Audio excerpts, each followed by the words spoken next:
Bismillahirrahmanirrahim. Alhamdulillahirabbil wassalatu wassalamu asyrafil anbiya'i mursalin wa ala alihi wa sahbihi ajma'in. Asyhadu an la ilaha illallah wa asyhadu anna Muhammadan abduhu wa rasuluh. Rabbi shrah li sadri wa yassir li amri wahlul 'uqdatam min lisani yafqahu qawli, amma ba'. Assalamualaikum warahmatullahi wabarakatuh. Apa khabar Puan Suzana? Waalaikumsalam. Khabar baik Encik Kem. Alhamdulillah. Berjumpa lagi kita Alhamdulillah. pada minggu ini dalam bicara pewarisan. Ya, terbaik. Itu dia Puan Suzana, sihat alhamdulillah. Alhamdulillah sihat. Terbaik. Dan juga untuk semua para penonton, selamat kembali ke Bicara Pewarisan tuan-tuan dan puan-puan. Untuk siri kita yang kedua. Itu dia yang kedua. Kita masih ingat lagi siri kita yang pertama itu kita ada sedikit cabaran teknikal, tapi alhamdulillah tuan-tuan dan puan-puan, minggu ini kita sudah pun ke udara. Dan insya-Allah kita doakan supaya perjalanan kita ni dipermudahkan oleh Allah Subhanahu wa taala. So selamat kembali kepada semua para penonton. Apa khabar jika anda sudah pun menonton bersama dengan kami sekarang ini? Sila berikan indikasi yang anda sudah pun bersama dengan kami. Itu dia. Kita ada rakan-rakan kita ada juga para penonton. Apa khabar? Khabar baik. Fazri sudah pun muncul di ruangan komen. Ya, kita ada Azraim, waalaikumsalam, Aniza ada, Hajah Lin ada. Terima kasih kerana menonton. Ya, begitu. Yes. Itu dia, Aniza pun ada. Ya, selamat kembali kepada semua para penonton kita, dan untuk anda yang baru bersama kita, selamat datang untuk kepada kita punya program Bicara Pewarisan. Okey, malam ni topik best sangat kan Su kan? So betul, sangat best.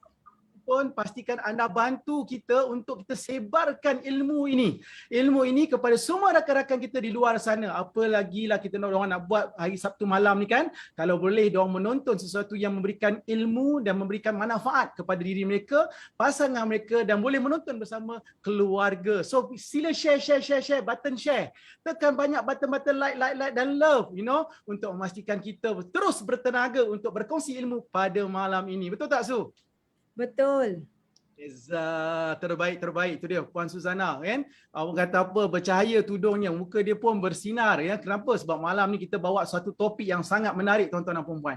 Dan terima kasih Nina Muhammad sudah pun menonton bersama kita. Dia tag pun rakan-rakan dia. Terima kasih. Itu dia. Kita buat seperti apa yang Nina buat. Kita tag rakan-rakan, kita tag kawan-kawan kita tag semua yang kita rasa ini insya-Allah akan memberikan manfaat kepada diri mereka, keluarga mereka. Ilmu ini ialah ilmu sepanjang zaman tuan-tuan dan puan-puan. Untuk anda yang baru bersama dengan kami, izinkan kami memperkenalkan diri kami. Nama saya Kamarul Azhar bin Hashim, atau lebih manja dengan panggilan Kem Hashim. Dan saya adalah co-founder bagi syarikat Kausar Wealth Management, iaitu agensi korporat nombor 1 untuk syarikat amanah patuh syariah yang terbaik di Malaysia, Wasiah Syok Berhad. Dan bersama-sama dengan saya pada malam ini adalah co-founder bagi syarikat Kausar Wealth Management. Izinkan beliau memperkenalkan diri beliau. Assalamualaikum warahmatullahi wabarakatuh. Saya Suzana Abu Bakar, co-founder kepada Kausar Wealth Management Sdn Bhd. Seperti yang mana yang Cik Kem jelaskan sebentar tadi, kami merupakan agensi korporat nombor 1 Wasiah Syok Berhad, ataupun rakan strategik nombor 1 Wasiah Syok Berhad. Terbaik tu. Alright. So tuan-tuan dan puan-puan, apakah sebenarnya rancangan Bicara Pewarisan ini? Rancangan ataupun segmen Bicara Pewarisan ini dibawakan melalui Kausar Channel, bertujuan untuk memberikan ilmu pewarisan ini kepada masyarakat. Perjuangan pewarisan penyelamat ummah. Itu dia tuan-tuan dan puan-puan. Kenapa Sebab hari ini kita dapati ada kajian-kajian menunjukkan bahawa pewarisan adalah punca kekayaan. Wow. Itu dia. Puan Suzana. Pewarisan adalah punca kekayaan. Siapa cakap? Sebenarnya yang kajian ini dibuat oleh Credit Suisse di negara-negara Eropah, di mana apa yang berlaku ialah mereka buat kajian orang-orang yang kaya kat sana tu, dia kaya ni macam mana? Rupa-rupanya diorang kaya bukanlah kerana diorang bina duit tu sendiri, harta mereka sendiri, sebab maybe it takes a lifetime just to build your life saving, apatah lagi nak menggunakan, mungkin menghabiskan semasa hayat kita. Tapi mereka kaya disebabkan daripada 10 orang tu adalah lebih kurang 5 ke 8 orang yang kaya disebabkan harta yang dapat diwarisi daripada satu generasi ke generasi yang seterusnya. Itu dia Puan Suzana.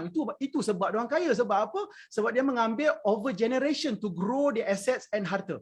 Nah, kenapa kena kaya orang Islam, tuan-tuan dan puan-puan? Kerana orang Islam kaya, dia akan berikan manfaat kepada diri dia dan juga kepada masyarakat. Tapi sayangnya apa yang berlaku di Malaysia adalah sebaliknya, Puan Suzana. Maknanya bukannya orang ikut trend di Europe tadi tu. Tapi sebenarnya kat Malaysia ni harta bukan yang harta dapat diwarisi. Harta yang tak dapat diwarisi saja sudah pun bernilai 70 bilion ringgit. Wih, banyak tak 70 bilion ringgit ni? Ni kalau dizakatkan tu, ya Allah. Banyak ni. Lebih kalau zakat kata 1.65 bilion tu. Lebih collection daripada KL dan Selangor punya kutipan zakat 2016. So apa yang kami bawa daripada segmen bicara pewarisan ini, tuan-tuan dan puan-puan, ialah bagaimana anda boleh mengelakkan perkara itu berlaku dan dalam masa yang sama juga anda boleh mendapatkan ilmu bagaimana anda boleh pastikan instrumen ataupun perancangan yang sepatutnya untuk memudahkan supaya boleh kaya dunia, kaya akhirat. Itu dia tuan-tuan dan puan. Apa kaya dunia tu? Kaya dunia tu maknanya kita dapat memberikan manfaat yang baik kepada keluarga kita dan kita dapat memastikan kelangsungan keluarga kita supaya harta kita tidak terbeku, dan untuk kaya akhirat kita boleh jadikan harta yang kita miliki ni dan sebagai saham akhirat kita. Puan Su, orang cakap nak kaya apa? Sekarang ni ekonomi semua tengah orang kata mencabar disebabkan COVID-19, betul tak Su? Betul, kan? Tetapi betul. apa yang berlaku kan? Banyak orang hilang kerja, banyak orang mendapati cabaran daripada sudut ekonomi mereka, daripada sudut bisnes. Inilah sebabnya tuan-tuan dan puan-puan, jikalah harta yang beku tadi itu tidak beku dan dapat diwarisi kepada generasi sekarang ini, maka kekuatan daripada sudut ekonomi mereka lebih kuat untuk sustain. So apa yang kita boleh ambil iktibar? Kita ambil iktibar daripada inilah, jangan ulangi isu ataupun kesilapan yang lalu. Maka kita ambil iktibar supaya apa yang kita ada walaupun sedikit, walaupun anda rasa sedikit, anda boleh memastikan ia dapat memberi manfaat kepada diri kita dan kepada masyarakat dan kepada keluarga yang kita sayangi. Setuju Puan Suzana? Ya. Setuju, sangat setuju. Yes. Kalau kita imbas semula siri kita yang pertama minggu lalu. Ya, betul. Apa yang berlaku minggu lepas? Itu siri yang kita pertama. Kita bawakan anda seorang panel yang sangat luar biasa hebat, iaitu penulis buku Harta Perkahwinan Milik Siapa. Siapakah dia? Dia adalah Datuk Walid. Itu dia kan, tuan-tuan dan puan-puan. Datuk Walid sendiri yang datang penulis buku itu, dan beliau adalah pakar rujuk JKSM. Wow, 31 tahun pengalaman ni. Kan? Bila bercerita minggu lepas tu macam tak cukup masa. Sebab minggu lepas cerita pasal harta dalam perkahwinan, termasuklah topik-topik berkaitan dengan hibah, berkaitan dengan wasiat, pengurusan pusaka, belum cerita pasal tuntutan edah, mutaah dan macam-macam lagi. Betul tak? Kan banyak soalan yang ditanya dekat dalam ruangan komen dalam FB, betul tak Su? Tanya-tanya orang tanya pun semua sampai tak terjawab. Banyak soalan. Kan, ada yang banyaknya soalan-soalan berkaitan dengan solusi-solusi yang sebenarnya nak orang tahu supaya macam mana diorang nak rancang ni. Dan banyak juga yang menceritakan tentang isu-isu pusaka, kan? Tanah mak lah, tanah suami lah yang dah meninggal, tanah tok yang tak uruskan lagi. Lepas tu ada yang dah bergaduh dah dan mula nak mengatakan ada yang setengah waris tak bertanggungjawab dan so on. So oleh itu tuan-tuan dan puan-puan, kerana banyaknya overwhelming soalan-soalan tadi tu, kan, dan juga banyak solusi-solusi yang diperlukan oleh para penonton kita pada minggu lepas, kita bawakan minggu ini. Bagaimana kita nak faham lebih lanjut penyelesaian dan isu-isu yang kita dapat elakkan. Oleh itu kita bawakan satu topik yang khas. Apa tajuk kita Puan Suzana minggu ni? Tajuk kita baru minggu ni adalah rancang tak tepat waris musibat. Dahsyat. Rancang tak tepat waris musibat. Apa tu? Waris musibat maknanya, ya Allah, kan, menjadi mangsa, menjadi orang kata apa? Orang kata terbelenggu, menjadi melalui cabaran musibat, itu dia. The truth reveal. Ini dia tuan-tuan dan puan. Kerana kita bawa satu topik yang sangat orang kata apa? Wow sangat. Tiada orang yang lebih layak untuk mengupas topik kontroversi ini, tuan-tuan dan puan. Kalau bukanlah orang yang bernama Tuan Haji Arifin bin Sabirin. Now, siapakah Tuan Haji Arifin bin Sabirin ni. Tuan-tuan dan puan, sebelum Puan Suzana nak memperkenalkan dia, kita nak jemput dia supaya dia muncul di kaca TV anda, di kaca apa nama komputer anda atau phone anda. Saya nak beritahu Tuan Haji Arifin ini adalah guru saya, guru Puan Suzana, mentor saya kan, yang saya sangat hormati, dan juga orang kata apa, banyak pengalaman dia yang hari ni orang kata tak ada orang yang lebih layak untuk saya jemput untuk menceritakan pengalaman dan juga solusi-solusinya. Alright, Puan Suzana, jom kita tak sabar. Okey, kalau anda tak sabar, tulis kat ruangan komen, tulis tak sabar kan. Jom Puan Suzana, ayo kita perkenalkan siapakah kita punya tetamu istimewa minggu ini. Silakan.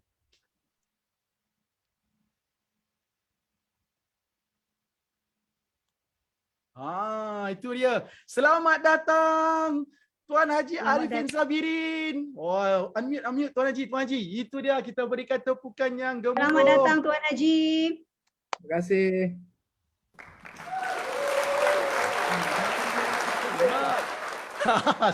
Siap ada sorakan. Itu dia.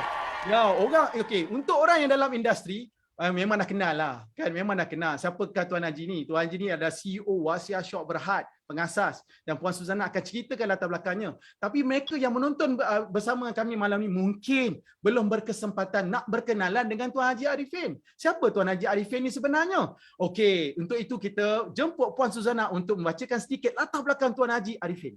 Dipersilakan. Terima kasih Encik Kem. Kata orang tak kenal maka tak cinta. So hari ini kita berkenalan. Mungkin ada yang dah kenal tetapi tidak tahu dengan lebih lanjut tentang Tuan Haji, latar belakang Tuan Haji Arifin. Tuan Haji Arifin dilahirkan di Keluang, Johor. Orang Johor ya, orang JDT Tuan Haji Arifin. Beliau telah mendapat pendidikan awal di Sekolah Rendah Temenggung Abdul Rahman Segamat sebelum melengkapkan pendidikan menengah di Sekolah Menengah Datuk Bentara Dalam Segamat. Dan kemudiannya beliau melanjutkan pelajaran ke Universiti Kebangsaan Malaysia. Orang UKM. Orang UKM dalam ada orang UKM tak dalam pengajian Ijazah Sarjana Muda Pentadbiran Perniagaan pada tahun 1994. Itu dia Tuan Haji Arifin, orang UKM, alumni UKM. Malam ni ada alumni UKM.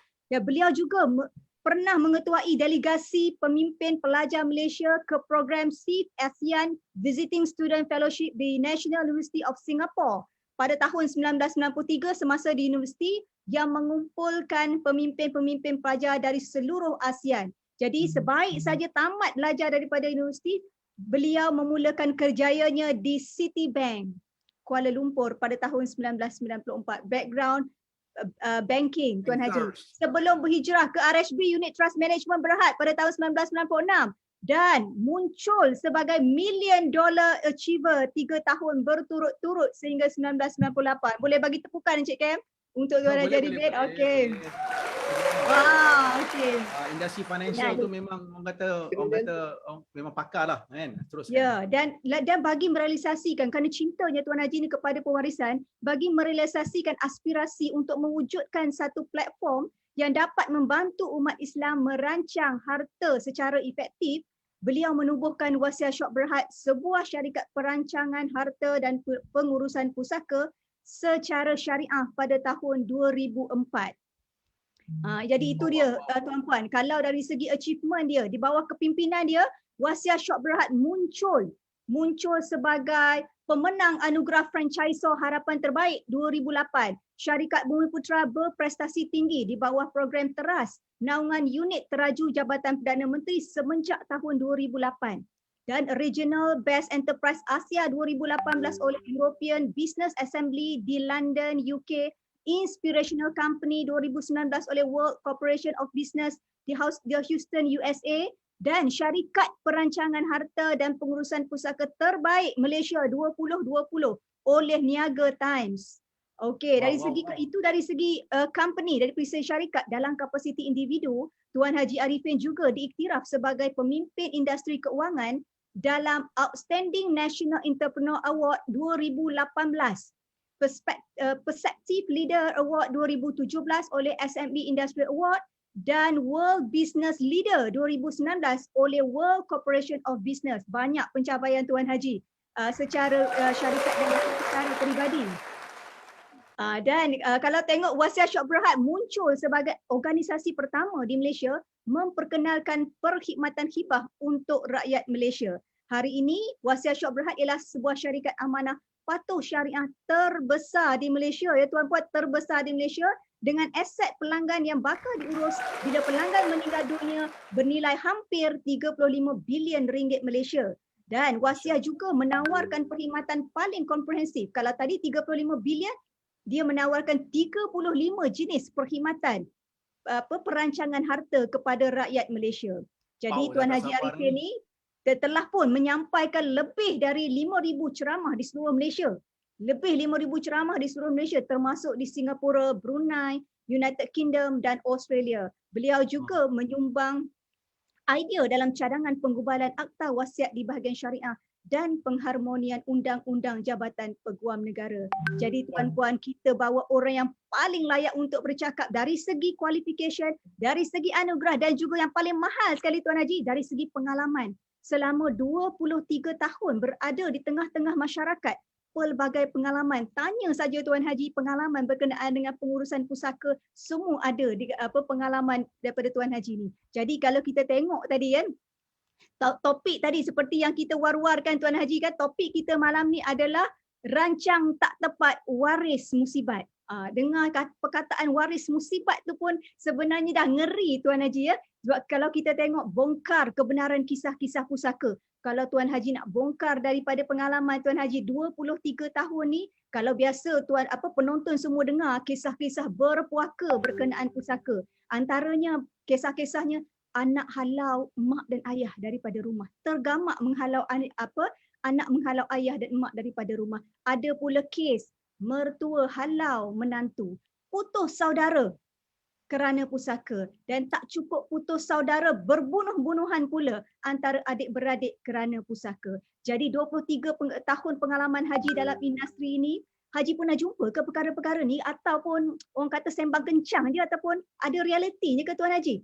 Berkenaan dengan topik-topik yang ataupun heading-heading yang pernah diletakkan di akhbar-akhbar ni.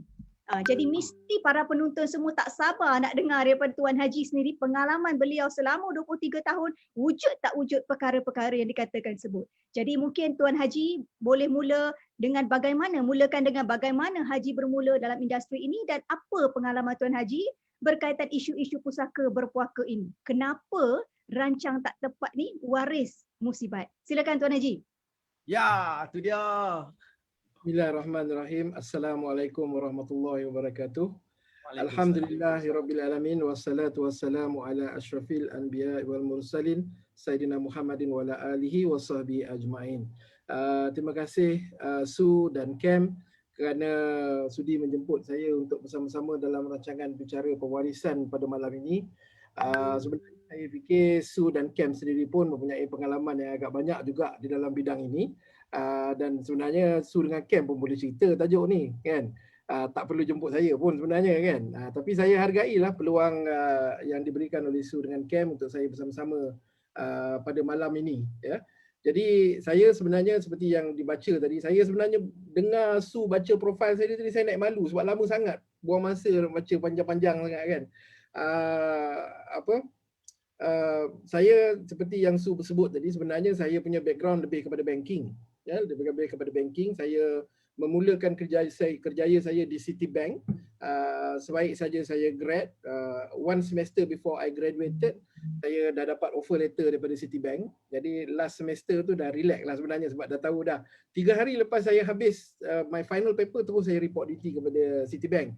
And then sepanjang saya sebagai student, setiap kali cuti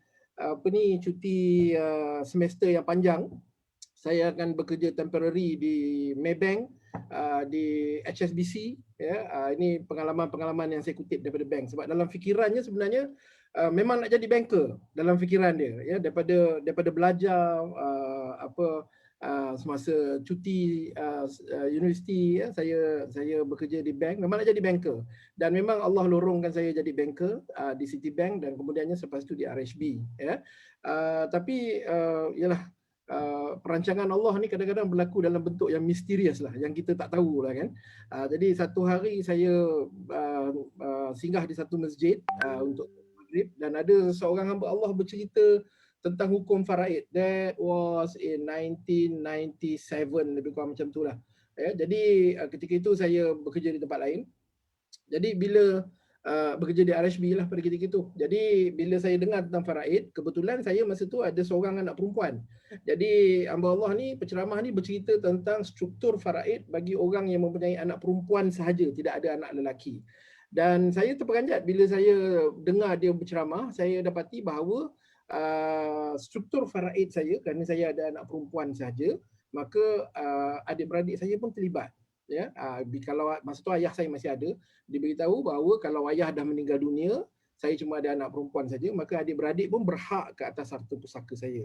Jadi itu menimbulkan rasa ingin tahu saya, dan saya terus berjumpa dengan penceramah tersebut dan banyak kali berjumpa dengan dia, belajar faraid daripadanya. Dan Masya Allah, dia ni rupanya seorang profesor di UKM. Allahyarham Ustaz Haji Rizwan Awang. Ya, Betul. Dan saya banyak berjumpa dengan dia, pergi ke UKM, belajar macam personal tutorial dengan dia kan, dan dia layan tak tu. Saya ingatkan dia tak layan. Dia layan sampai satu tahap dia cakap dengan saya, dia kata entah tubuhkan satu platform. Dia kata Ana boleh share ilmu, tapi Ana pesyarah, kata dia. Ana tak tahu tentang perniagaan, jadi dia kata entah tubuhkan satu platform, satu syarikat yang mana ilmu-ilmu ni tadi boleh diaplikasi di syarikat tersebut. Maka lahirlah WhatsApp Shop pada tahun 2004, dan Allahyarham Ustaz Haji Rizwan Awang bersama-sama dengan kita daripada tahun 2004, daripada awal bismillah sehinggalah tahun 2018 apabila beliau memohon untuk bersara daripada panel syariah WhatsApp Shop Berhad kerana faktor kesihatan. Jadi beliau bersama dengan kita selama 14 tahun. Jadi banyaklah bimbingan-bimbingan yang telah Allahyarham bagi. Jadi itulah sebersering engkas bagaimana Allah lorongkan saya untuk bekerja dalam bidang ni, kan. Ya, itu dia tu. Tuan Haji, maknanya memang Allah dah susun tu. Yang susun perjuangan Tuan Haji tu dalam industri pewarisan. So Tuan Haji, daripada pengalaman tadi, daripada ilmu yang dapat daripada Prof Ridwan Awang kan, arwah Prof Ridwan Awang tadi tu kan, dan Haji dah sampai berapa ribu dah buat ceramah apa semua, pastinya kan daripada pengalaman, daripada berjumpa dengan masyarakat, bantu daripada urusan pusaka, daripada sudut perancangan, yang apa yang kita dengar dekat masyarakat ni ada orang kata apa, sekadar orang kata drama je ke, ataupun is it real? Like benda tu, is it fake atau real? So kita nak dengar pengalaman Tuan Haji 23 tahun ni kan. Haji ada jumpa sendiri ke yang ada isu-isu pusaka ni, puaka ni, pusaka yang berpuaka kan? Mungkin Haji boleh kongsi pandangan Haji. Saya dulu pada tahun 2004 bila saya bawa tajuk ceramah ini, pusaka atau puaka, orang marah dengan saya, orang marah dengan saya. Sebab orang kata ni apa ni cerita bawa pasal puaka-puaka ni, orang tak suka. Kan, tapi hari ni kelihatannya topik tu menjadi satu topik yang favorite lah, yang ramai banyak kan. 2004 dulu saya mula buat kerja ni, saya buat kerja ni 1998. Tapi 2004 tu WhatsApp Shop baru ditubuhkan. Ramai orang marah bila bawa topik-topik macam ni. Tetapi sebenarnya kejadian puaka ni sebenarnya adalah kejadian yang real, yang berlaku dalam masyarakat, yang saya sendiri saksikan dengan mata kepala saya sendiri. Bagaimana adik-beradik saya dijemput datang ke satu rumah di Kuala Lumpur, kawasan yang segitiga emas rumah ni, tak apa sebut kat mana lah, tapi kawasan segitiga emas Kuala Lumpur kita tahulah kat mana segitiga emas. Jadi ada dua golongan adik-beradik yang bila cerita saja tentang harta pusaka arwah ayah, sebelum tu mereka tahlil, mereka jemput saya, mereka kata buat tahlil arwah semua kan. Sebelum tu elok tahlil, baca yasin, apa semua, doakan untuk arwah ayah, arwah ibu semua kan. Tapi bila mula saja buka cerita tentang harta pusaka, maka adik-beradik ini 7 orang terus berpecah pada 2 camp, camp A dan camp B. Dan to my surprise, sebab masa datang-datang tengok tu, lepas tu baca yasin gitu, dalam hati dah puji tu, bagusnya adik-beradik ni kan doakan untuk arwah ayah, arwah ibu kan, itu perkara yang tak putus daripada anak Adam kan, doa anak-anak yang soleh dan soleha kan. Jadi puji dah dalam hati, bagusnya adik-beradik. Tapi bila start aja cerita pasal harta, maka keluarlah belang masing-masing ya. Jadi mereka belum sempat saya duk cakap apa-apa, mereka dah duk gaduh dah tuduh menuduh, orang ni tuduh orang ni masih hidup ambil duit ayah, sebab arwah ayah cerita kat anak yang seorang ni, oh dia anak yang seorang ni ambil duit dia, kata dia curi duit dia.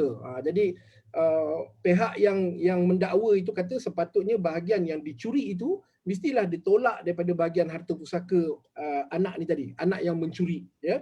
Jadi timbul lagi anak yang mencuri pula kata, ini bukan curi, ini arwah ayah yang bagi, kata dia kan. Sebab it's very common sebenarnya.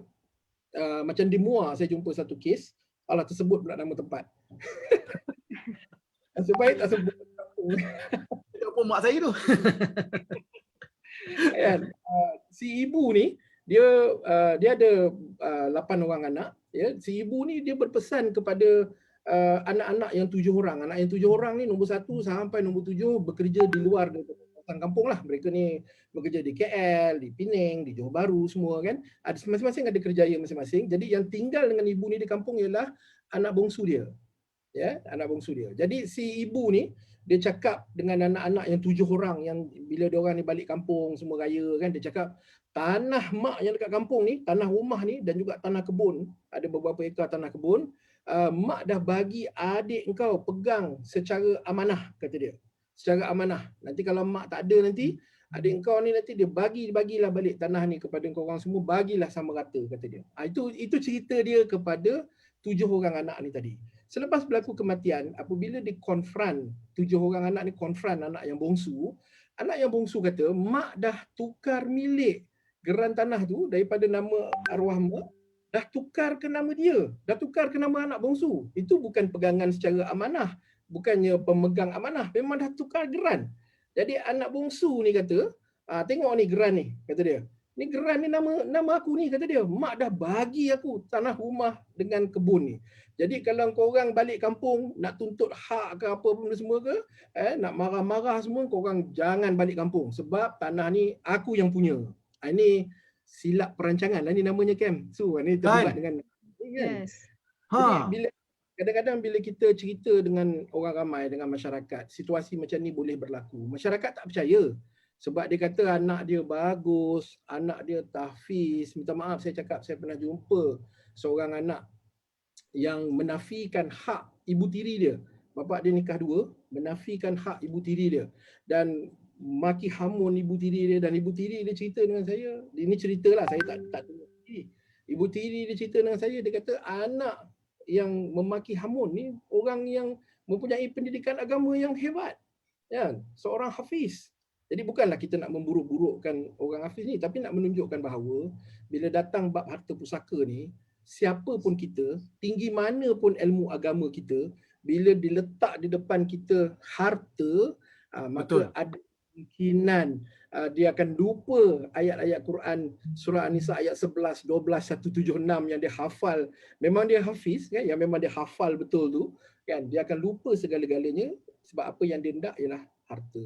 Jadi yelah, sebenarnya bukan cerita apa nama Haji apa nama Allah pun ada mention kan dalam Al-Quran yang mana manusia itu diuji dengan harta dan anak.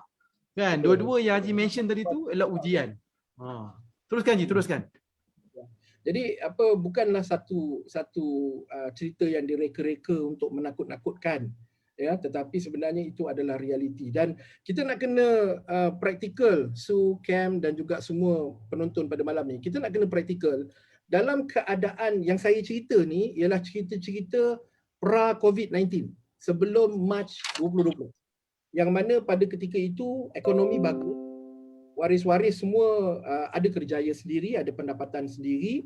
Itu pun berlaku perebutan, berlaku perbalahan yang hebat sampai putus saudara, tak bertemu siapa. Itu pun berlaku. Apatah lagi dalam keadaan selepas Mac 2020, COVID-19 sekarang, ramai orang hilang pekerjaan, ramai orang hilang pendapatan, dan agak-agaknya dalam keadaan hilang pekerjaan, hilang pendapatan tu tiba-tiba dia letakkan harta di depan dia yang boleh menyelamatkan diri dia daripada kesusahan ekonomi dan sebagainya. Agak-agak kalau kita praktikal lah, kita fikir kalau waktu zaman ekonomi bagus pun macam tu punya hebat perbalahan dia, apatah lagi dalam ekonomi macam sekarang kan. Dia akan beberapa kali ganda lebih hebat. Saya pergi ke Brunei, saya dengan Saya dulu satu ketika saya kerap dijemput berceramah di Brunei. Kalau kita tengok surat khabar Brunei, kita tak jumpa macam di Malaysia. Di Malaysia surat khabar abang letak tangan adik berebut harta kan. Tadi kan mak mentua halau menantu, ni cerita menantu bukan pilihan kan. Banyak cerita macam ni kita jumpa. Di Malaysia banyak, tetapi di Brunei kalau kita baca surat khabar Brunei, tenang aja. Cerita yang dekat muka surat depan, cucu sultan menang pertandingan equestrian. Kan? Jadi bila kita baca surat khabar, tenang je surat khabar dekat Brunei ni kan. Saya dibawa sampai ke Temburung, Brunei. Naik bot, ketika itu tak ada jalan lagi, sekarang dah ada jalan lah. Naik bot, ya, kawan-kawan bawa naik bot sampai ke Temburung. About 1 hour boat ride daripada Bandar Seri Begawan kan, untuk berceramah tentang harta pusaka. Saya punya mentaliti saya ialah bila saya baca surat khabar Brunei macam tu, Brunei ni okey ni, tak ada apa-apa masalah ni. Tak ada cerita pun dalam surat khabar. Tak macam kat Malaysia kan, hari-hari ada cerita gaduh kan. Rupa-rupanya tenang di permukaan air saja. Bila saya berceramah, habis berceramah dalam keadaan separuh faham, separuh tak faham. Bahasa dia orang agak lain sikit kan. Rupa-rupanya di Brunei pun ada masalah pusaka. Ada masalah perbalahan antara waris pusaka yang menjadi puaka. Saya bercerita di Singapura, saya berceramah di Singapura. Rakan-rakan di Singapura pun beritahu masalah yang sama. Kan, saya pergi ke Australia. Walaupun sistem pengurusan pentadbiran pusaka Australia jauh lebih cekap daripada di Malaysia sebab dia dah lebih mature, dia dah lebih matang kan. Tetapi dari segi perbalahan keluarga tu tetap ada. So kelihatannya Cam dengan Su dan juga para penonton malam ini, walaupun kita ni kata Islam itu agama yang syumul dan memang benar sedemikian rupa bahawa kita ada penyelesaian untuk semua masalah, termasuk masalah harta dan pusaka ni, ada penyelesaian yang komplit. Tetapi umat Islam seluruh dunia setakat tempat yang saya pernah pergi menghadapi masalah pusaka yang menjadi puaka. Kenapa agaknya? Adakah agama kita yang tak komplit, Quran itu tak komplit, tak lengkap, agama Islam itu sendiri hadis tidak mencukupi, fuqaha punya pandangan tidak mencukupi, ataupun sebenarnya aspek yang paling penting yang saya nampak sebenarnya ialah kita sendiri sebagai orang Islam tidak faham. Itulah dia puncanya. Islam itu sendiri dah lengkap, tapi kita yang tidak faham. Itu yang menyebabkan pusaka menjadi puaka. Ya? Betul. Menarik sangat Tuan Haji punya pengalaman tadi. Bukan saja di Malaysia tuan-tuan dan puan-puan, tetapi di luar negara. Ada pengalaman Tuan Haji ni, maknanya dia sendiri yang ke sana kan, sampai ke Brunei, sampai ke Singapura, sampai ke Australia kan, dan merata-rata tempat. Dan ini pengalaman orang yang lalu sendiri, yang dengar sendiri daripada mulut si waris. Camp A, Camp B. Dengar Camp A, bukan Camp Hashim. Camp A, Camp B kan. Tuan-tuan dan Tuan Haji dan Suzana, saya sendiri pun Haji cerita pengalaman yang dulu tu. Saya sekarang ni pun orang kata apa, sekarang waktu kita tengah membantu masyarakat pun jumpa ada juga Camp A, Camp B. Kan, bergaduh pasal harta pusaka tuan-tuan dan puan-puan. Itu waktu bila? Waktu tengah tenang pun ada isu. Kalau hari inilah waktu orang tak ada duit, yang dulunya tak heranlah tanah kat kampung tu kan, tiba-tiba bila dah tak ada kerja, bila dah tak ada income, bila tak ada bisnes, habisnya maknanya wealth dah makin kurang, agak-agak dia korek balik tak apa yang sebenarnya milik dia. Nah, persoalan dia tuan-tuan dan puan-puan ialah bukanlah maksudnya harta milik dia tu dia tak boleh ambil. Memang patut itu hak dia. Tapi soalnya ialah apabila yang pemilik tadi tu, bila dia rancang dengan tak tepat, waris menjadi musibat. Saya suka sekali apa yang Tuan Haji mention tadi dengan pengalaman Tuan Haji tentang yang dekat mall tadi tu. Gitu. Kan mak dia kata apa? Mak dia kata ni dia. Anak yang jaga dia ni ada bagi rumah supaya anak ni jadi pemegang amanah, bagilah sama rata ceritanya. Tetapi apa yang berlaku ialah kan bila adik-beradik lain datang jumpa yang anak yang tadi tu, anak yang tadi tu cerita benda lain. Yang katakan sebenarnya ini dia dalam geran. So maknanya mak dia buat kaedah pindah milik ataupun tukar nama dalam geran. Persoalannya ramai kat masyarakat hari ni keliru Tuan Haji. Ada orang keliru di antara apa pindah milik dengan hibah ni. Dia kata pindah milik ni hibah lah. Betul ke pindah milik hibah ni? Kan? Boleh tak Haji huraikan secara ringkas apa yang berlaku sebab daripada sudut persepsi tadi tu menyebabkan rancangnya tak tepat, waris menjadi musibat. Cuma Haji terangkan sikit perbezaan dia. Ya. Saya sebenarnya bila dengar tajuk musibat ni, saya dengar pun seram juga. Siapalah yang kena sebat ni? Apa kena sebat dia? Apalah yang kena sebat kan? apa yang mak tadi tu buat, sebenarnya mak tu mendengar kepada pandangan ataupun cadangan daripada rakan sekampung dia. Jadi rakan sekampung dia kata, Jah bukan nama sebenar, quote in quote. Jah, kau yang duduk kat kampung ni dengan kau yang tolong kau uruskan kebun semua, anak bongsu kau. Engkau dah bagi kuasa ke belum pada dia? Macam aku, kata jiran dia, aku dah bagi kuasa kepada anak aku yang duduk kat kampung dengan aku. Jadi bila aku bagi kuasa, bila aku mati nanti, anak aku yang seorang ni, dia akan bagi-bagikan kepada adik-beradik dia. Sebab adik-beradik dia jauh, susah. Jadi dia yang dekat, aku bagi kuasa dekat dia, kata dia. Jadi Mak Jah ni, tanyalah kawan dia, bagi kuasa tu macam mana? Kawan dia kata, kau pergi pejabat tanah. Jadi dia pun pergi ke pejabat tanah. Dia cakap dengan pegawai pejabat tanah, saya nak bagi kuasa kepada anak saya. Pejabat tanah pun hulurlah borang 14A. Borang 14A tu ialah borang pindah milik. Ya, maknanya bila dia dah isi borang tu, anak dia dah isi borang tu dan dah diinterview oleh ADO tanah dekat pejabat tanah. ADO tengok, oh betul ni maknya tuan punya tanah. Oh ni betul anaknya yang nak terima cek IC semua betul, maka pindah milik pun sah, ya. Of course lah adalah proses dia bawa pergi ke MMKN apa benda semua tu, tapi maknanya pindah milik itu pun dah sah. Jadi yang ini mak dia ni berfikir dalam fikiran dia ialah dia lantik anak bongsu ni sebagai pemegang amanah untuk agihkan balik harta tu kepada anak-anak yang lain. Ini adalah kes yang mana kita mendengar pandangan daripada orang yang bukan berkepakaran di dalam bidangnya. Fasalu ala zikri in kuntum la ta'lamun. Islam ajar kita, kalau kita nak tahu tentang suatu perkara, bertanyalah kepada orang yang pakar di dalam bidang tersebut. Hari ini dunia yang jadi kelam kabut ni Kem, Su, dan juga para penonton sekalian. Sebab kita bertanya kepada orang-orang yang sebenarnya tidak mempunyai kemahiran dalam bidang itu. Tak ada pengetahuan, tak ada pengalaman dalam bidang itu. Kan? Jadi berlakulah keadaan macam tu. Yang apa yang Mak Jah ni buat, bukan nama sebenar, sebab tempat dia dah tersebut dah kan, bukan nama sebenar, ialah dia telah memindah milik tanah dia kepada anak dia. Di bawah Kanun Tanah Negara 1965, pindah milik ini dia dipanggil, ada satu konsep dipanggil sebagai indivisibility. Yang maknanya nama siapa dalam geran, hak dia tidak dapat dinafikan.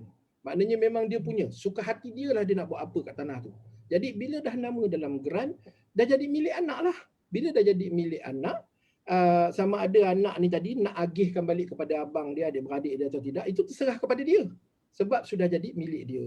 Yang inilah akibatnya bila mendengar cadangan daripada pihak yang tidak berkemahiran di dalam bidang tersebut. Beza dia dengan hibah ialah hibah itu dibuat mengikut hukum syarak. Kesnya dibicarakan di mahkamah syariah. Dan hibah itu sah apabila rukun dan syaratnya terlaksana. Walaupun geran tanah tak tukar milik lagi kepada nama anak ni tadi, tapi kalau mak ni semasa hidup dia dah buat hibah, ada ijab kabulnya dengan anak, geran masih nama mak, hibah itu di mata hukum syarak sah. Ada ratusan kes dekat Malaysia, Cam dan juga para penonton sekalian, yang mana bila ayah ibu hibah kepada anak, pindah milik dalam geran tidak berlaku. Sebab pindah milik dalam geran itu bukan tuntutan hukum syarak. Tuntutan hukum syarak ialah rukun. Harta pemberi penerima ijab kabul, rukun. Macam kita nikah, kan? Nikah ada, kan? Nak senang cerita kan. Saya suka bawa analogi orang Islam bernikah dengan orang bukan Islam mendaftarkan perkahwinan. Sebab nak bagi orang mudah faham kan. Orang Islam, hari ni tak boleh lah berkumpul ramai-ramai kan. Tapi hari ni pergi pejabat agama kan. Wali, seorang wakil antara mak atau ayah, pengantin lelaki datang pergi pejabat agama kan. Aku nikahkan kau, aku terima nikahnya. Sah, rukunnya sudah terlaksana. Maka kalau dia menjut tu dan saksi-saksi pun kata sah, pukul 4 petang, mulai pukul 4 petang tepat, 4:00, mereka sudah suami isteri. Sijil nikah tak ada lagi. Sijil nikah akan keluar mungkin sebulan setengah kan, pejabat agama dah kata. Tapi kita ni orang zaman-zaman dulu sijil nikah tu keluar dalam 4 ke 5 bulan kot. Sekarang ni sekejap bulan ni kan. Ini orang lama-lama dulu fikir lambatnya keluar sijil nikah. Tapi adakah pernikahan kita itu tidak sah sehingga sijil nikah kita dikeluarkan? Tidak. Pernikahan itu sah apabila rukun dannya terlaksana.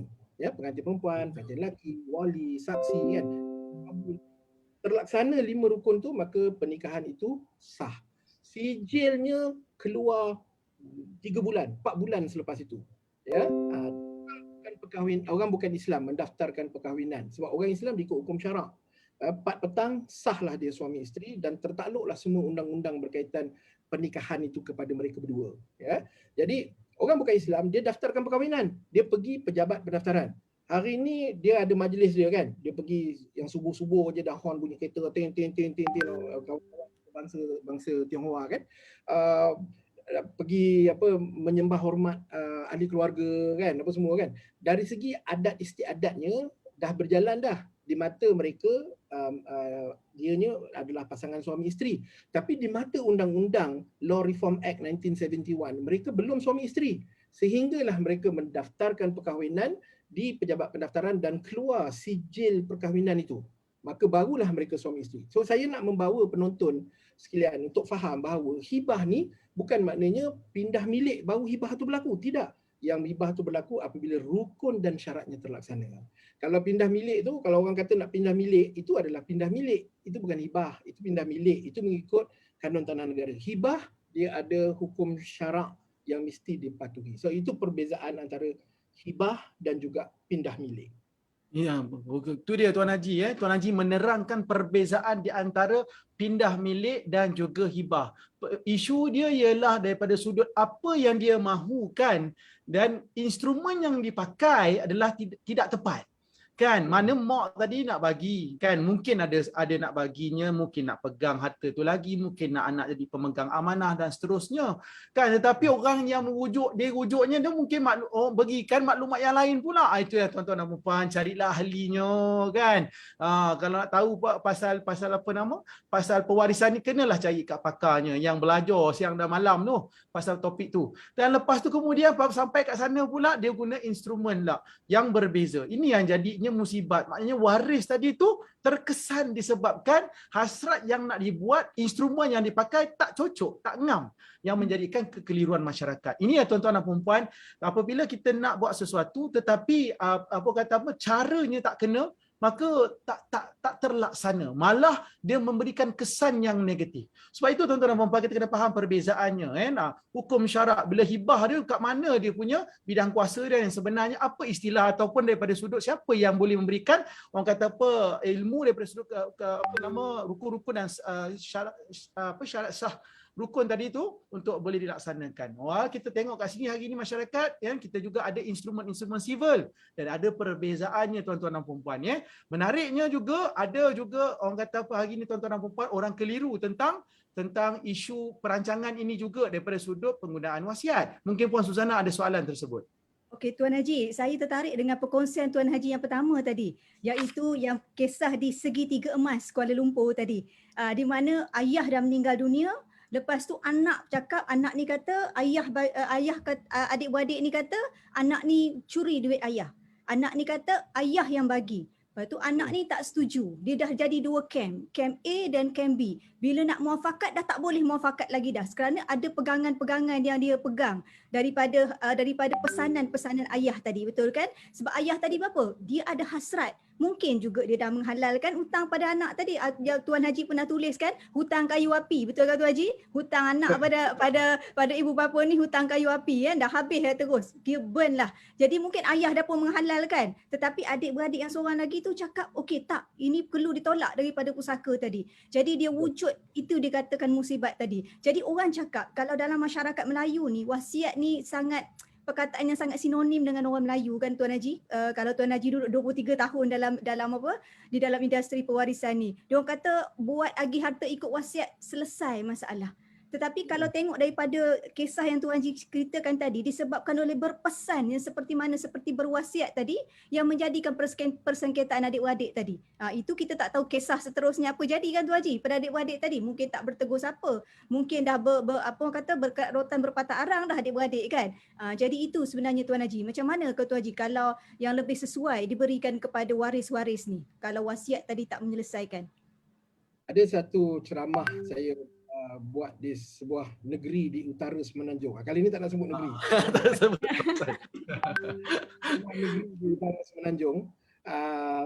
Selepas saya habis ceramah tersebut, dulu saya sekitar tahun 2004 sampai 2011, 2012 macam tu, saya kerap dijemput untuk berceramah di seluruh Malaysia, di masjid-masjid seluruh Malaysia. Jadi saya ni memang kalau dalam seminggu tu 4 hari saya bermusafir lah, 3 hari saja saya ada di rumah ya. Jadi selepas saya habis ceramah tu, ada satu orang hamba Allah ni dia ajak saya datang ke rumah. Kita ni musafir, rezeki jangan ditolak, musuh jangan dicari. Saya pegang pesanan arwah nenek saya dulu kan. Kalau musafir macam itulah sifat dia. Dia kata ajak makan durian, bubur durian. Kebetulan musim durian kan. Musim orang negeri tu panggil doyan. Alah tersakap juga. Dia orang ajak datang makan kan. Kita memang suka makan. Pergilah. Ingatkan dia ajak makan kosong-kosong je. Rupanya bila saya datang ke rumah dia petang tu, dia kumpulkan anak dia. Dia ada 2 anak lelaki, 2 anak perempuan. Jadi hamba Allah ni dia ada beberapa stesen minyak. Dia antara orang yang agak terkenal jugalah di bandar tersebut. Dia ada beberapa stesen minyak. Dia cakap dengan saya, dia kata tadi Cik Arifin cerita, kata dia dalam ceramah pagi tadi masa kuliah subuh, kata dia cerita dalam ceramah, kata wasiat ni kalau tak dipersetujui oleh waris, dianya batal. Betul tak? Dia tanya saya. Saya kata betul. Okey, sekarang Cik Arifin dengar, saya nak berwasiat. Nah, anak dia ada 2 orang lelaki, 2 orang perempuan ni. Saya nak berwasiat kepada anak saya. Nanti Cik Arifin tengok, anak saya setuju ke tak setuju, kata dia. Maka dia pun cakap lah, ayah dengar ini berwasiat, Along, Anga, Ucu, apa semua ni, dia cakap, dia sebut nama. Bila ayah mati nanti, harta ayah ni, termasuklah stesen-stesen minyak yang ayah ada ni, hendaklah dibahagikan secara sama rata antara kamu adik-beradik lelaki dan perempuan. Kamu setuju tak? Dia tanya anak sulung. Setuju tak? Along setuju. Along kata, setuju ayah. Tanya anak yang nombor 2 pula. Setuju tak Angah? Setuju ayah. Tanya Andak pula. Andak setuju tak? Setuju ayah. Tanya Ucu. Ucu setuju tak? Setuju ayah. Lepas tu dia toleh kat saya. Dia cakap, tengok Cik Arifin, anak saya setuju semuanya. Tak ada sebarang bangkangan terhadap wasiat saya. Jadi maknanya tadi Cik Arifin kata, kalau dibantah oleh waris-waris terbatal. Tengok anak saya semua setuju. Lepas tu saya pun alhamdulillah, sebab kita ni nak makan dia punya bubur durian kan. Jadi kita ambil kan, tanya, Haji bagus Haji didik anak-anak Haji ni. Semuanya patuh-patuh belaka ni, taat-taat semua belaka ni. Macam mana Haji didik anak Haji? Dia pun cerita lah, saya hantar mereka pergi sekolah agama ni, sekolah Arab lah apa benda. Saya cakap, bagus. Haji bagus. Lepas tu saya tak tahulah apa berlaku. Dah kenyang baliklah kan. Alhamdulillah. Beberapa tahun selepas itu, salah seorang daripada anak perempuan ni telefon. Jadi dia bila dia tanya saya, ingat tak dulu Encik ada datang rumah saya cerita pasal wasiat. Saya pun ingat ramai orang yang panggil saya datang rumah. Bila dia kata yang ayah saya wasiatkan depan cik tu, ayah saya wasiatkan dan kami semua setuju. Tu je, baru saya ingat. Ada satu kes yang macam tu. Saya kata, ingat apa khabar ayah? Ayah kata ayah dah setahun meninggal. Dan innalillahi wa inna ilaihi raji'un. So takziah apa benda ni. Tapi dia kata saya telefon ni sebab saya nak tahu wasiat itu berkuat kuasa atau tidak. Bila dia cakap macam tu je, Cam, Su dan para penonton sekalian, saya dah tahu dah ada masalah. Yang bila dia cakap macam tu je, saya dah tahu dah ada masalah. Saya tanya kenapa? Kan cik jadi ayah saya berwasiat dan abang saya 2 orang tu bersetuju supaya harta ni dibahagikan sama rata. Sekarang ni abang cakap dia nak bagi ikut faraid. Dia nak bagi ikut faraid.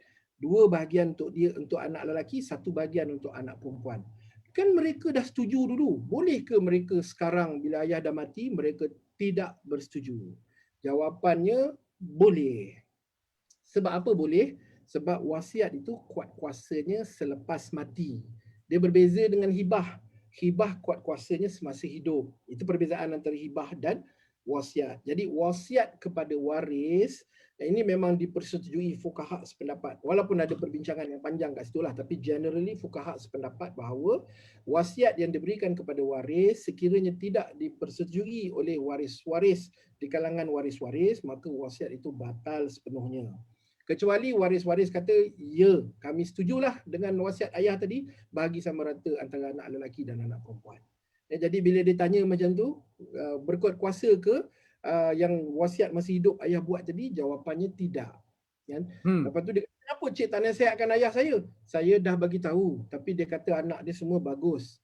Kan? Anak dia confirm tak gaduh. Itulah Kem, bila kita keluar bercakap dengan masyarakat kan, bab harta ni saya selalu cakap dengan masyarakat, biar kita over prepare. Jangan under prepare. Sebab kita tak tahu anak-anak kita, kan? Tak usah kata orang lain, saya sendiri pun. Saya ada 3 anak perempuan. Saya ada 3 anak perempuan.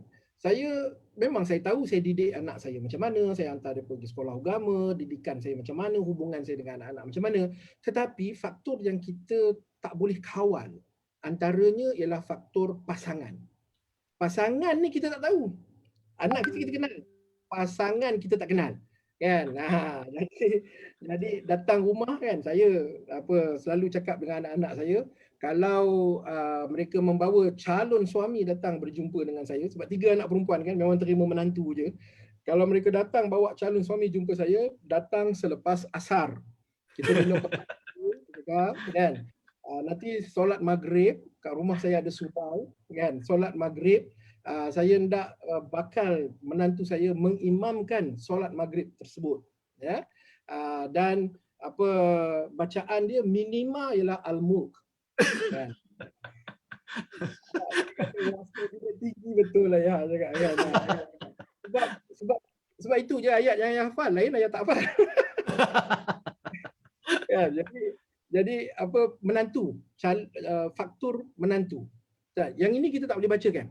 Sebab menantu depan kita, saya melihat dengan mata kepala saya sendiri bagaimana ada menantu yang merasakan bahawa ada menantu yang memberi kesan kepada proses pusaka tu kerana dia yang konon-kononnya dia ada seorang tu, dalam satu kes tu menantu dia CEO. Jadi menantu itu yang bercakap, menantu itu yang berkata harta ni patut dibahagikan begini. Adik-beradik ni diam aja kan. Saya tengok dalam keadaan macam tu, saya sat. Yang ni menantu kan, ayah menantu cakap. Kalau dari segi hukum faraid, menantu ni tak ada bahagian ke atas harta pusaka, ya. Jadi anak-anak, hendak ke abang ipar ni ada dekat dalam perbincangan ini? Anak-anak ni merupakan waris mengikut hukum faraid, ya. Ada antara anak tu kata kami respect abang ipar kami, tapi perbincangan ni biarlah di antara kami. Jadi saya cakap dengan abang ipar ni tadi, okey cik, itulah dia waris-waris punya pandangan. Jadi dengan rendah hati saya minta cik tunggu dekat luar dululah. Sebab abang ipar ni yang dominate perbincangan tersebut. Dan kelihatannya adik-adik ipar dia macam intimidated je. Abang dia CEO datang naik Mercedes, ada driver apa semua. Adik-adik ni kerja biasa-biasa je. Kan? Jadi faktor di luar kawalan ni akan menyebabkan anggapan kita bahawa waris kita tak akan bergaduh selepas kita mati dan kita boleh dengan mudah menggunakan wasiat. Anggapan ni tidak tepat dan tidak relevan dunia hari ini. Betul. Menarik sangat apa yang Tuan Haji cakap tadi tu. Sebab apa? It's better to over prepare than under prepare. Kan? Dan saya suka juga sinonim kepadanya ialah prepare for the worst, hope for the best. Kan? Prepare for the worst, hope for the best. Kenapa? Sebab at the end of the day ialah persoalannya kan, apa yang anda boleh kawal dan apa yang anda tidak boleh kawal. Dan apa yang anda boleh kawal adalah tindakan anda. Apa yang anda boleh kawal ialah instrumen yang anda pilih, ilmu yang anda ada, kan? Tetapi yang tidak boleh kawal ialah attitude, sikap, emosi. Sebab orang ni berubah-ubah masa kecil pun. Kalau kita tengok adik-beradik kita, kalau tengok adik-beradik orang sama juga, semuanya baik-baik belaka. Tapi bila dah besar, dia mempunyai environment yang berbeza, latar belakang education yang berbeza, dan mungkin pengalaman yang berbeza daripada sudut pendedahan kepada profession mereka. Mungkin bekerja di luar negara, dalam negara dan seterusnya. Betul tak Tuan Haji? Lepas tu pula ada pula pasangan pula yang mungkin lebih dominan, kan? yang mungkin lebih dominan, kan? Dan kadang-kadang bukan pasangan saja. Kadang-kadang orang kata keluarga pasangan yang mempunyai latar belakang yang berbeza, pengalaman yang berbeza. Rambut sama hitam, hati lain-lain, tuan-tuan dan puan-puan, kan? So inilah dia pengalaman Tuan Haji yang mana bagaimana kita nak kawal mereka. Dan apabila kita tengok instrumen tadi tu yang menyebabkan kalau instrumen yang digunakan selepas kematian, contohnya nak bagi kepada waris adalah wasiat tadi tu, yang instrumen itu tidak boleh dikawal kerana dia perlu persetujuan waris-waris. Kalau kat Selangor lagi best section 26 tu kan. Lagi dah tak boleh tulis kepada waris. Tetapi maksudnya apa? Maksudnya lebih baik memilih instrumen yang lebih tepat. Betul tak Tuan Haji? Kan? Betul. So instrumen yang Haji mention tadi hibah ke awal tadi tu. Dan mungkin di sini yang sebenarnya tuan-tuan dan puan-puan, hibah yang Tuan Haji mention tadi tu adalah lebih orang kata apa, lebih fleksibel, boleh memberi kepada sesiapa saja, sama ada waris bukan waris, jumlah banyak mana pun, ataupun kepada muslim atau bukan muslim, organ ataupun organisasi. Nah, ada soalan daripada Syah Abdullah, Tuan Syah Abdullah Tengku.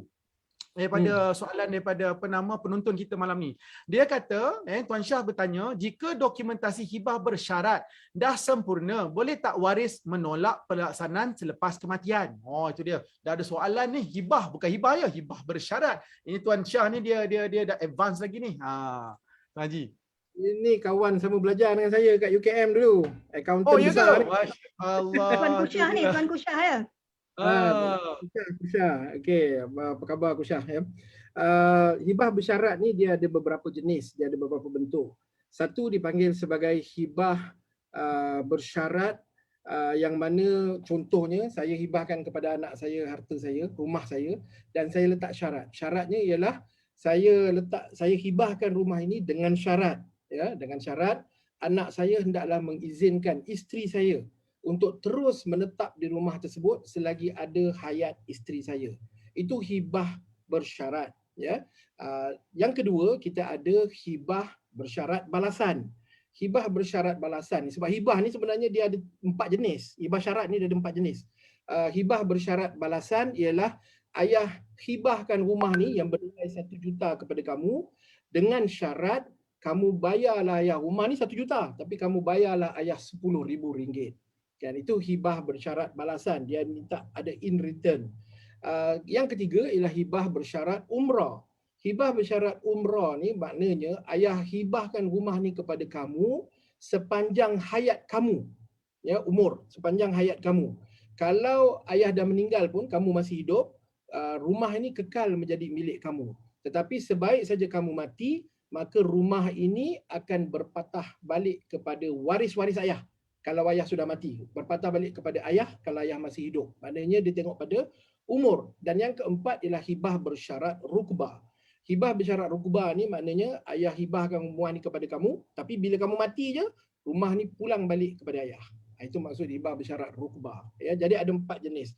So pemakaian hibah bersyarat ni sebenarnya yang menariknya, kalau untuk pengetahuan Kusyah dan juga penonton-penonton yang lain, Jawatankuasa Fatwa Negeri Selangor, ya, Jawatankuasa Fatwa Negeri Selangor dalam wartanya pada bulan April dan bulan Mei tahun ini, yang ini memang warta yang fresh from the oven, mengeluarkan fatwa tentang hibah, dan salah satu daripada fatwa yang dikeluarkan itu ialah fatwa tentang hibah bersyarat. Tetapi dia rujuk kepada satu syarat, iaitu dia rujuk kepada pemberi hibah yang menghibahkan harta dia kepada penerima hibah masih boleh menikmati manfaat daripada harta hibah tersebut. Maknanya kalau dia hibahkan kebun musang king, kalau musang king dia tak kena tebang lah, musang king dia masih ada sekarang.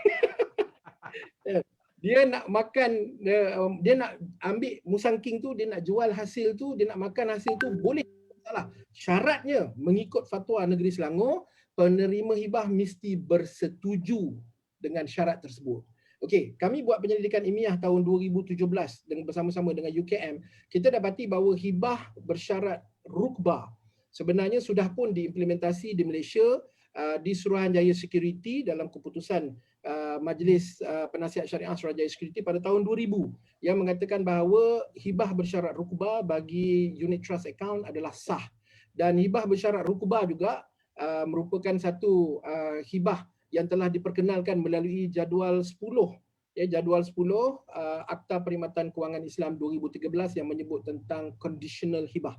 Dan daripada amalan WhatsApp Shop sendiri, kita sudah ada kes yang diputuskan di Mahkamah Syariah bahawa hibah bersyarat rukbah ini sah. Ini adalah kes WhatsApp Shop Berhad sendiri, bukan kes orang lain. Ini adalah kes kita sendiri. Jadi sebenarnya nak buat hibah bersyarat tu, Kusyah dan juga penonton yang lain boleh, tapi pastikan anda buat dengan organisasi yang berkepakaran di dalam bidang tersebut.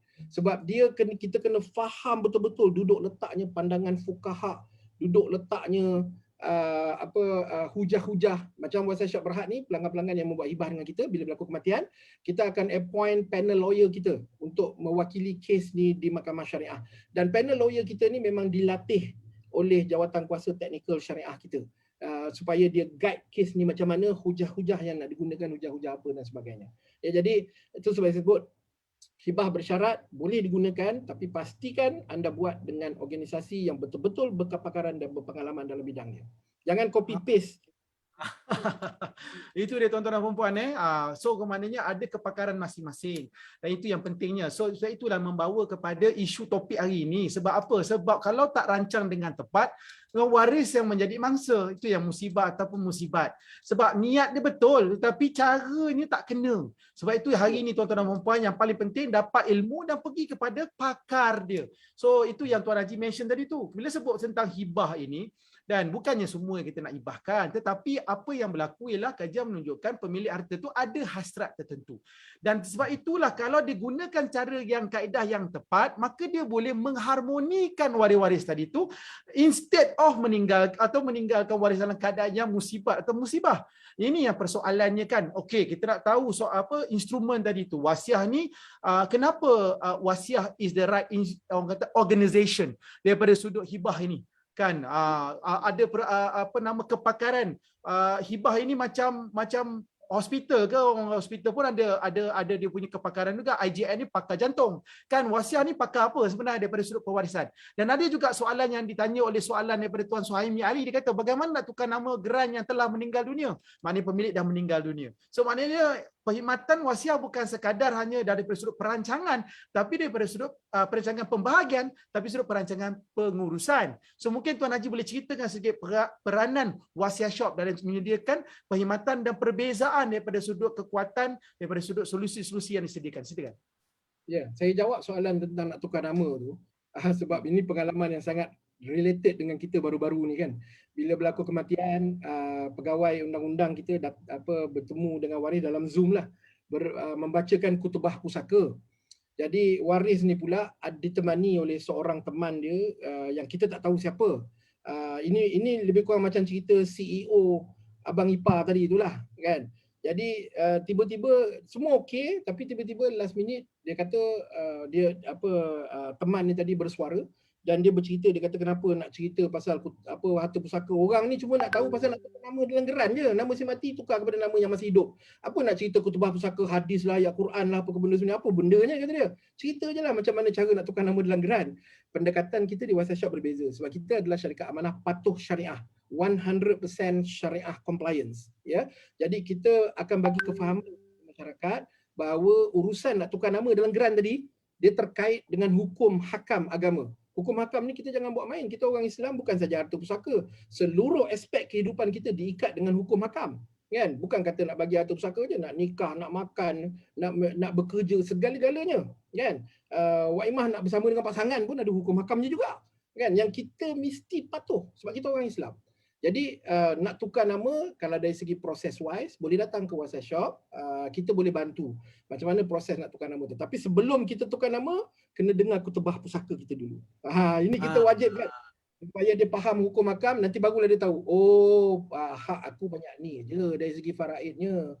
Oh hukum ni kan.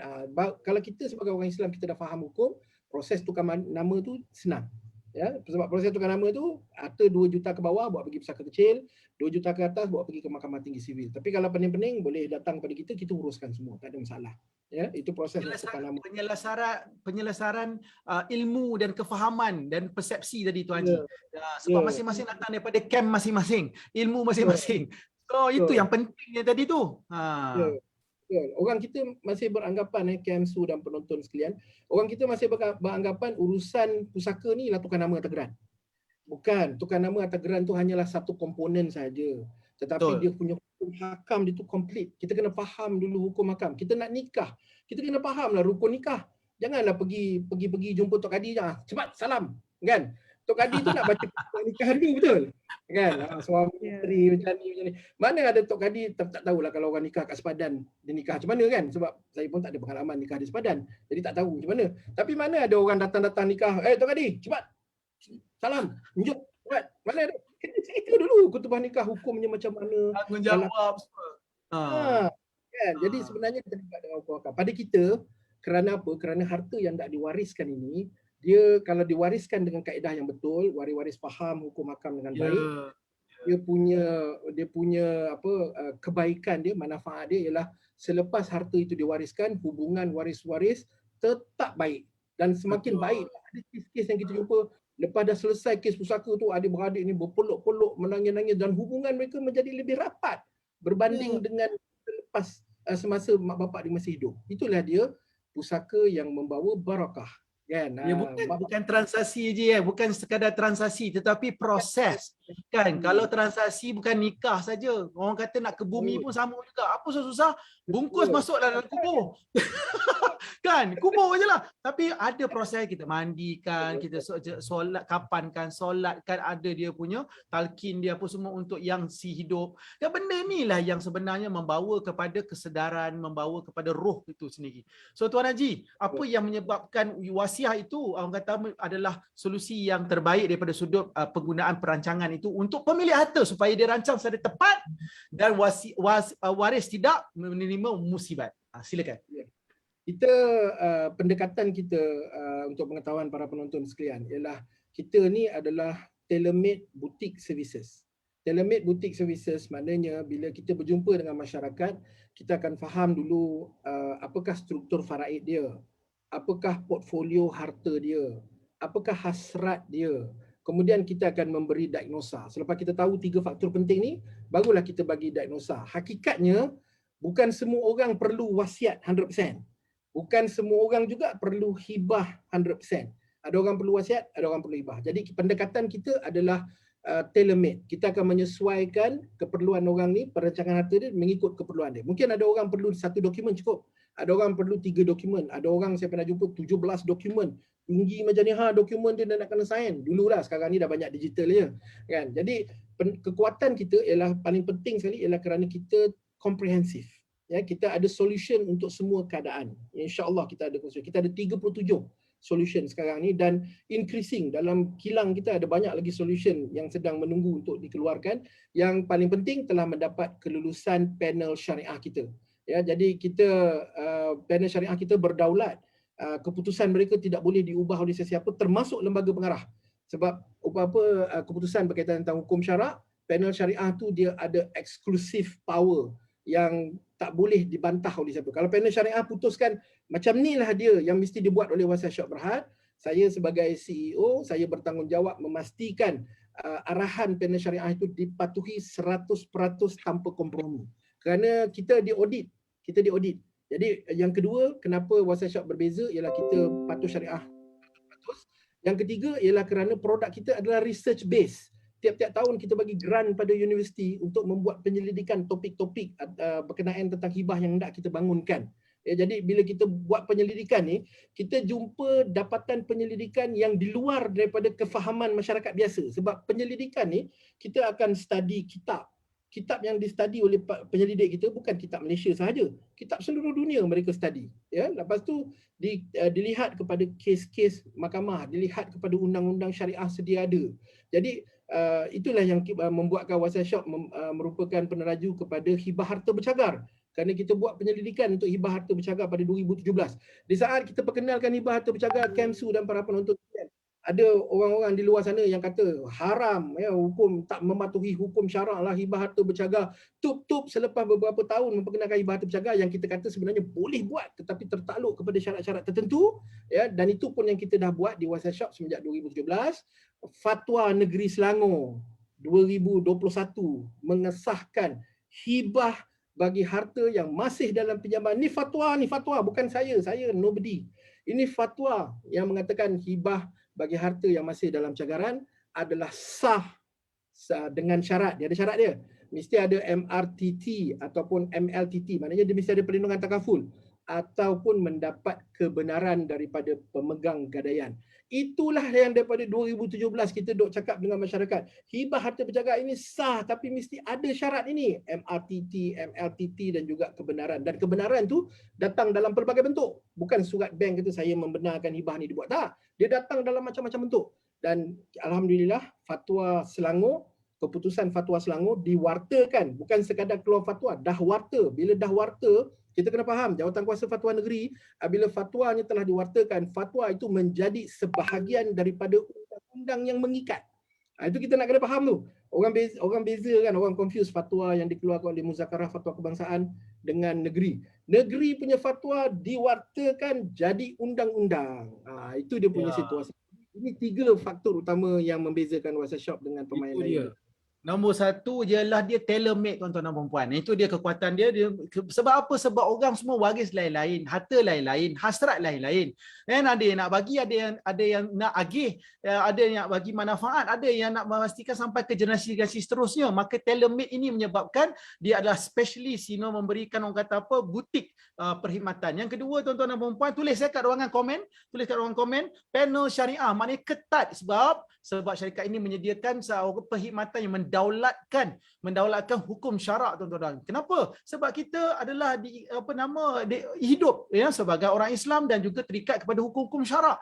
Maka di situ yang kita mendaulatkan hukum syarak tersebut. Yang ketiga tuan-tuan dan puan, research based. Kenapa Wasiah actually the most advanced? Because they invest on the research. Dia ada kajian. Dan hari ini tuan-tuan dan puan, walaupun dah bercerita berbelas tahun dah mengenai ini, walaupun ada pihak yang kemudian kata tak ada, akhirnya hari ini orang kata menyanyikan lagu yang sama. Dan dalam bahasa lainnya, solusi ini betul lah yang mana pelanggan-pelanggan yang dah menggunakan solusi ini di bertahun-tahun lamanya memang ia menepati hukum syarak dan terbukti daripada pembuktian yang mana fatwa telah pun dikeluarkan di Selangor juga. Okey tuan-tuan dan puan, kita sangat hangat malam ni. Kalau anda rasa best sangat, tulis kat ruangan komen awesome sangat. Tulis kat ruangan komen dan kita dengar dulu daripada pesanan penaja. Silakan Tuan Nizam untuk pesanan penaja kita.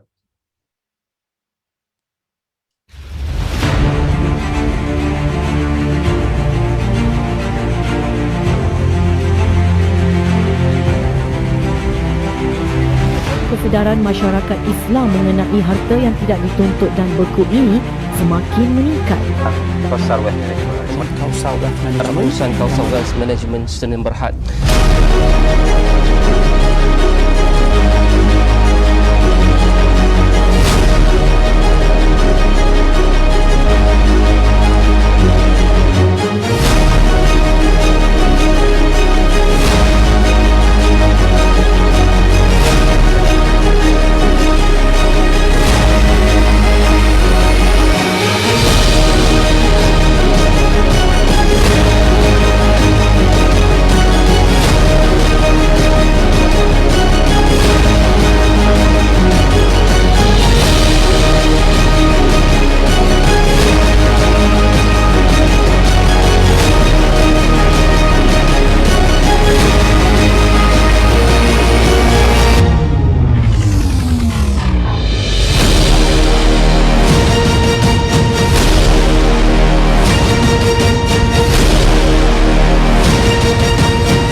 Masya-Allah, tuan-tuan dan puan-puan, itu dia rancang kerana sayang. Jika anda sayangkan waris anda, maka rancanglah secara tepat supaya mereka tidak menerima musibah atau musibat. Tuan-tuan dan puan-puan. So kalau kita dah tahu tadi Wasiah Shop menyediakan perkhidmatan yang tepat, tapi bagaimana nak mendapatkan solusi yang lebih orang kata apa, tailor made tadi tu. Itulah sebenarnya tuan-tuan dan puan-puan, iklan tadi tu ataupun pesanan penaja tadi tu dibawa oleh kami, yang mana Kausar Wealth Management adalah agensi korporat nombor 1 Wasiah Shop Berhad, iaitu rakan strategik tuan-tuan dan puan-puan, yang mana kata memberikan perkhidmatan perancangan supaya ia memberikan fokus kepada tuan-tuan dan puan-puan sebagai pemilik harta, supaya dapat memahami apakah solusi yang ada di luar sana dan dapat kita tailor-madekan untuk memastikan ia dapat dilaksanakan apabila pemilik meninggal dunia kelak, supaya ia patuh syariah dan memenuhi kehendak si pemilik harta. So tuan-tuan dan puan-puan, dekat dalam tu rakan kami akan masukkan link yang tuan-tuan dan puan-puan, jika anda rasa terkesan, anda rasa anda sayang kepada waris anda, maka tuan-tuan dan puan-puan saya jemput untuk tulis nama anda ataupun ataupun masuk kepada link tersebut supaya kita boleh memberikan perkhidmatan perancangan ataupun paling kurang analisis kepada pengenalan waris anda secara percuma supaya paling kurang anda akan lihat bagaimanakah siapakah waris anda yang sebenarnya dan apakah instrumen yang paling sesuai untuk anda gunakan untuk melestarikan hasrat anda apabila tiada kelak, insya-Allah. Tuan Haji, panjang lebar kita bercerita hari ini Tuan Haji. Mungkin Tuan Haji boleh cerita sikit peranan kami di Kausar ni dengan rakan strategi sebagai bersama dengan Wasiat Shop.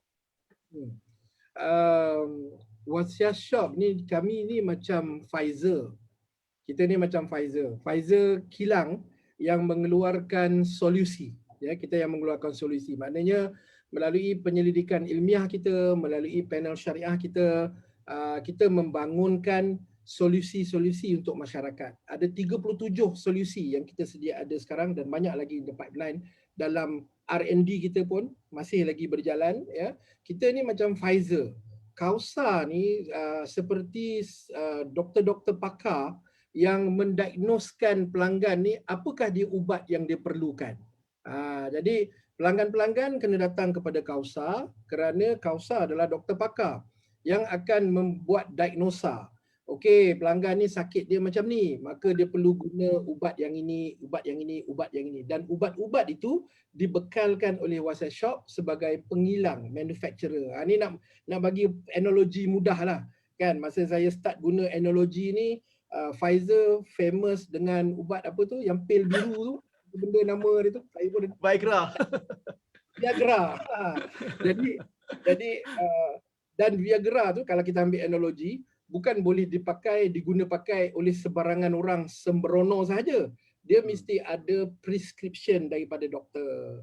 Jadi sebenarnya masyarakat dekat luar sana boleh berhubung dengan Kausar. Kausar ada sistem latihan yang baik untuk semua dai-dainya. Ya, kalau di Wasiat Shop ni kita tak panggil perunding, kita panggil dai sebab kita beranggapan bahawa orang-orang ni sebenarnya dia berdakwah, dia membawa ilmu fiqh mawaris ke dalam masyarakat, dia berdakwah. Jadi dai-dai ni boleh akan berjumpa dengan masyarakat di luar sana. Sekarang ni tak payah jumpa pun tak apa sebab everything is online, melalui Zoom boleh, apa semua boleh kan, tak ada masalah. Kita ada dai yang membantu rakyat Malaysia yang berada di luar negara, ya, di Middle Eastern countries. Di Norway yang membuat perancangan harta dengan Wasiat Shop, tak ada masalah kerana everything is online. Ya, jadi Kausar adalah agensi korporat rakan strategi kita yang terbesar dan melalui dai-dai Kausar, masyarakat di luar sana boleh mendapatkan diagnosa. Ini yang kita balik cerita awal-awal tadi camp dengan Su. Jangan fasalu ala zikri in kuntum la ta'lamun, dapatkan maklumat daripada orang yang betul-betul berpengetahuan dalam bidang tu. Jadi mereka boleh berjumpa dan mereka boleh mendapatkan diagnosa. Sebab setiap orang diagnosanya berbeza-beza. Ya, Wasiat Shop ada 37 jenis ubat, 37 jenis solution. Kalau orang ni dia fikir, dia tengok sekali imbas, dia kata aku nak makan ubat yang itulah tanpa prescription, yang itu yang jadi musibat waris tu. Jadi waris kena pelanggan-pelanggan masyarakat kena faham. Masya Allah, Tuan Haji, terima kasih banyak dan saya percaya masa yang ada sekarang ni kan, orang kata apa, sangat mencuburi kita. Banyak soalan-soalan yang tak dapat dijawab Tuan Haji, tapi untuk kata-kata akhir Tuan Haji sebagai penutup, kita boleh ada pesanan daripada Haji kepada para penonton di luar sana kan, yang bersemangat menonton daripada awal CD kita tadi dah lebih beratus komen dah, kita ada beratus orang menonton malam ni Tuan Haji. Apakah pesanan Tuan Haji kepada mereka? Pesanan saya mudah saja, KM Su dan juga para penonton di luar sana.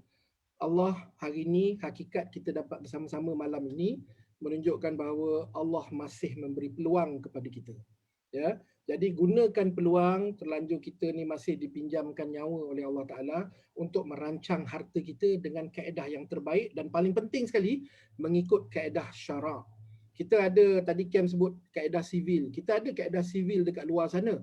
Tetapi kalau kita ada kaedah syarak, kenapa kita nak guna kaedah sivil? Gunalah kaedah syarak sebab itu tanggungjawab kita sebagai orang Islam. Ya, itu pilihan kita. Ada conventional banking dengan Islamic banking. Jadi menjadi wajib untuk kita menggunakan Islamic banking. Begitu juga dengan perancangan harta. Ada yang secara sivil, ada yang secara syariah. Cara syariah lah yang paling baik. Kalau buat hibah tadi, dengan rukunnya, dengan syaratnya, dah cantik dah. Ya, kita dah tawarkan semua untuk orang Islam melalui penyelidikan ekstensif kita untuk pengetahuan masyarakat daripada ditubuhkan tahun 2004 sampai sekarang. Belanja penyelidikan WhatsApp Shop mencecah 2 juta. 2 juta RM kan. Kita berbelanja untuk mendapatkan ilmu tu. Kita bagi geran, kita belanja. So, apa yang kita perkenalkan pada masyarakat, 37 solution tu, bukan solution yang kita main agak-agak atau tiru orang lain. That's why WhatsApp Shop kita innovator dalam industri kerana kita membuat penyelidikan. Jadi pesanan IJN hibah di Malaysia. Oh, tu dia. IJN hibah. Anything about jantung, about pewarisan, datang ke WhatsApp Shop, insyaAllah ada solution. Yes, exactly. Kalau nak tahu macam mana nak nikah kali kedua dekat sepadan, yang tu itu saya tak tahu. Terus terang, ada yang nakal-nakal tanya tu, tapi saya serius, saya cakap saya tak tahu. Masya Allah. Saya tak belajar ilmu. Jadi gunakan peluang, terlanjur Allah masih beri peluang nyawa kepada kita. Dalam keadaan COVID sekarang ni kita tengok sangat menakutkan. Hari ni sihat walafiat, bercakap tiba-tiba dengar minggu depan 5 hari selepas tu meninggal dunia kerana COVID. Jadi terlanjur kita diberikan pinjaman nyawa oleh Allah Ta'ala. Rancanglah harta kita sebab harta itu adalah amanah kita dan kita akan dipertanggungjawabkan ke atas. Masya Allah. Tu dia Tuan Haji kata, harta adalah amanah dan akan dipertanggungjawabkan sebagai pemilik harta. Daripada mana dia datang dan ke mana ia pergi. Dan itulah sebenarnya tuan-tuan dan puan, kalau kita rancang secara tepat, bukan saja dia pergi kepada waris kita secara tepat, maka ia juga disalurkan kepada kita secara tepat sebagai saham akhirat kita, insya-Allah. Seronok tak Su malam ni kita dengan Tuan Haji Arifin? Masya Allah, seronok sangat. Tapi masa tuan-tuan dan puan, kalau nak pergi go on ni Tuan Haji ni 2-3 hari bercakap pun tak berhenti sebenarnya. Sebab 23 tahun punya pengalaman kan Su? Masya Allah, kan. So itu dia tuan-tuan dan puan, kita sudah pun sampai ke penghujung siri kita hari ini. Bagi pihak bicara pewarisan daripada Kausar Channel, kami ingin mengucapkan ribuan terima kasih kepada Tuan Haji Arifin Sabirin, CEO founder Wasiah Shop Berhad, kerana menjadi tetamu kita pada hari. Berikan tepukan gemuruh kepada Tuan Haji Arifin Sabirin. Ya, itu dia tuan-tuan dan puan-puan, dan apa nama dan kepada para penonton kerana bersama-sama menonton bersama kita pada malam ini. Terima kasih dan sila sebarkan ilmu ini. So kita sudah sampaikan penghujung sesi kita hari ini. Terima kasih kepada semua. Itu saja daripada kami. Wabillahi taufik wa hidayah. Wassalamualaikum warahmatullahi wabarakatuh. Jaga diri, tingkatkan potensi diri dan sentiasa memberi inspirasi. Assalamualaikum warahmatullahi wabarakatuh. Bye semua. Terima kasih Tuan Haji. Terima kasih. Terima kasih Tuan Haji. Assalamualaikum. Assalamualaikum warahmatullahi wabarakatuh.